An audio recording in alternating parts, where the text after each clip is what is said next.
का काम नहीं करेंगे। ठीक है, आलोक वर्मा जी हमारे साथ जुड़ गए। आलोक वर्मा साहब, ये वोट संकट जो है खड़ा हो गया क्या विपक्षी दलों के लिए? राम मंदिर का निमंत्रण, प्राण प्रतिष्ठा का निमंत्रण जाए ना जाए, इसमें फंसी हुई विपक्षी पार्टियां दिखाई दी।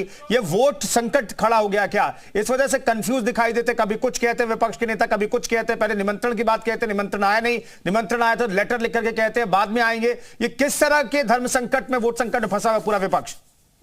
देखिए, पहली बात तो ये कि 450-500 साल से देश का सपना था कि अयोध्या में भव्य राम मंदिर बने। 450-500 सालों से अलग अलग युद्ध हुए, अलग अलग झगड़े हुए, अलग अलग विवाद हुआ, लेकिन सपना वहीं पर रहा। पहली बात तो ये। दूसरी बात ये कि कांग्रेस को पता ही नहीं चल रहा है कि करे तो करे क्या, जाए तो जाए क्या, कहां। शुरुआती दौर में INDIA गठबंधन बनाया, आज पता ही नहीं चल रहा कौन कोई इनका पैर खींच रहा है, कोई उनका पैर खींच रहा है। कांग्रेस के साथ ही बहुत हसरतों के साथ जो है मायावती को मनाने की कोशिश कर रहे थे। मायावती जी ने कहा कि हम अकेले चुनाव लड़ेंगे। अब समाजवादी पार्टी भी इनको कुछ सीटें देगी कि नहीं देगी, इनको पता ही नहीं है। 2024 की जो सपना लेकर के, जो सपना इन्होंने बुना था, जिसको लेकर के ये आगे बढ़े थे, वो सपना इनका मट्टी में मिलने जा रहा है। क्योंकि कई प्रधानमंत्री जन्म ले चुके हैं।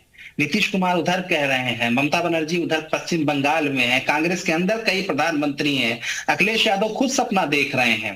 तो जो 2024 में आए थे वो जमीर के नीचे चला गया है, धूल धूसरित हो चुका है। तो इसलिए आज इनको समझ में नहीं आ रहा। दूसरी बात, निश्चित रूप से भारतीय जनता पार्टी का यह सपना था कि अयोध्या में भव्य राम मंदिर बने। बहुत सारे सपने थे।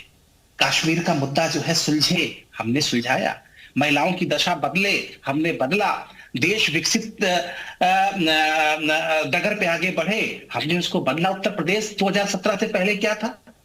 अभी संजीव जी पता नहीं क्या क्या बातें कर रहे थे। पहले क्या होता था? इनका समीकरण बैठाया, उनका समीकरण बैठाया, इलेक्शन में आगे गए और उसके बाद किसका सहारा बना, बताने की जरूरत नहीं है। आज सबका साथ, सबका विकास, सबका विश्वास और सबके प्रयास की बात जब हम करते हैं, और जब हमने किया, तब उत्तर प्रदेश की तस्वीर बदली। आज गांव में चले जाइए, आप शहरों में चले जाइए, पूरब से पश्चिम से चले जाइए, उत्तर से दक्षिण में चले जाइए, लाइट की दशा शानदार है, सड़कें शानदार हैं। किसी भी तरीके से विकास की कोई भी पैरामीटर हो, उत्तर प्रदेश उसमें कहीं आगे निकल गया है। तो इनके पास तो कोई मुद्दा ही नहीं बचा। आमतौर पर पॉलिटिकल पार्टियों के पास विकास का मुद्दा होता था, आईना दिखाती थी। हम तो ढिढोरा पीटते हैं साहब, हर साल ढिढोरा पीटते हैं। योगी जी आते हैं, भरी मंच पे आते हैं, मीडिया के सामने आते हैं, और क्या सपना देखा था, क्या वादा किया था, ये देखिए हमने क्या काम किया है। तो इनके पास तो कोई मुद्दा ही नहीं बचा है। दूसरी बात, एक पॉलिटिकल पार्टी के तौर पर हमारा जो एजेंडा था, हमारा जो वादा था, हमारा जो इरादा था, हमने उसे पूरा किया है। सबसे बड़ी बात, किसी पॉलिटिकल पार्टी को आप किस लिटमस पेपर से नापेंगे? यही है कि आपने क्या वादा किया था, क्या पूरा किया कि नहीं किया। हमने किया है, शायद इसीलिए ये बौखला गए हैं, किस दिशा में जाए, किस दिशा में ना जाए। संजीव सिंह साहब, क्या कांग्रेसियों का सपना नहीं था कि वहां पर भव्य दिव्य राम मंदिर बने जैसा बनाए? थोड़ा सा मौका कुंदन जी दी, जैसे इन लोगों को मौका दिया, आपने रोका नहीं। नहीं, आपको मैंने पूरा मौका दिया। संजीव जी कहिए। सुन लीजिए, आपके दर्शकों के लिए भी बहुत उचित होगा कि भारतीय जनता पार्टी के प्रवक्ता जवाब देके जाएंगे। हर एक भारतीय का जो सनातन धर्म में विश्वास करता है, मेरे से लेकर कांग्रेस में रहने वाले सभी लोगों का, कि भगवान राम का भव्य मंदिर बने, इसलिए पूरे देश ने, दुनिया के हिंदुओं ने चंदा दिया और दिया। दूसरी तरफ चंदे को लेकर के कौन खाया, चंदे के नाम पे जमीन कौन खाया, ये आपके उत्तर प्रदेश की सरकार जानती। क्या कार्रवाई की? यथो नामो तथो गुण, चंपत राय उसके सबसे ज्यादा जीते जागते उदाहरण है। दूसरी तरफ राम भद्राचार्य ने कहा कि जो राम को नहीं मानते वो चमार हैं। भारतीय जनता पार्टी के प्रवक्ता जवाब देके जाएंगे कि इस तरह की भाषा के साथ खड़े हैं क्या, या अगर विरोध करते हैं तो ऐसे विरोध के खिलाफ उन्होंने कार्रवाई क्यों नहीं की। तीसरी चीज पूछना चाहता हूं कि भारतीय गौ सेवा परिषद का एक अध्यक्ष है देवेंद्र तिवारी, जो बीजेपी के फ्रंटल संगठन का नेता है, जो मुस्लिम नामों पे अपने गुर्गों के द्वारा जुबैर खान और AMI अंसारी, जिनका नाम असली नाम है ताहर सिंह ओम प्रकाश मिश्रा, जिसने मुख्यमंत्री को जान से मारने की धमकी, राम मंदिर को उड़ाने की धमकी और एक IPS अधिकारी को मारने की धमकी, कहां है देवेंद्र तिवारी? आज तक गिरफ्तार क्यों नहीं है? उत्तर प्रदेश की जनता पूछना चाहती है। और चौथी बात, आप वादे की बात करते हो, 2022 में किसानों की आय दुगनी कराने की बात कर रहे थे, 24 चल रहा है, किसानों की आय दुगनी नहीं हुई, 28% GST वसूलने का काम करते। अरे दो चीज बता दूं, ये कहते थे मां गंगा ने बुलाया है। अरे मां गंगा का गंगा जल 28% GST के साथ बेचने का काम इन्होंने किया। और गोकसी को उन्होंने बढ़ाने का काम किया।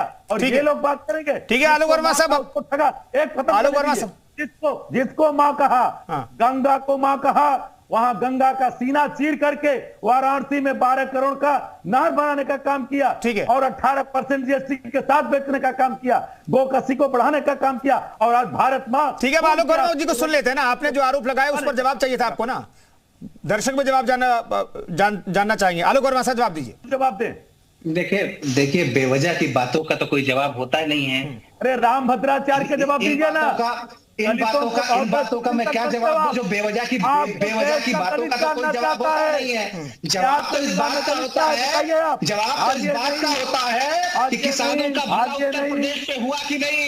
आज ये नहीं, किसानों सुनिए PHUIT के बेटियों का संजीव जी सुन लीजिए ना, संजीव सिंह साहब। मीडिया का जज करता है, उसके ऊपर, उनके घर के ऊपर बुलडोजर कब चलेगा?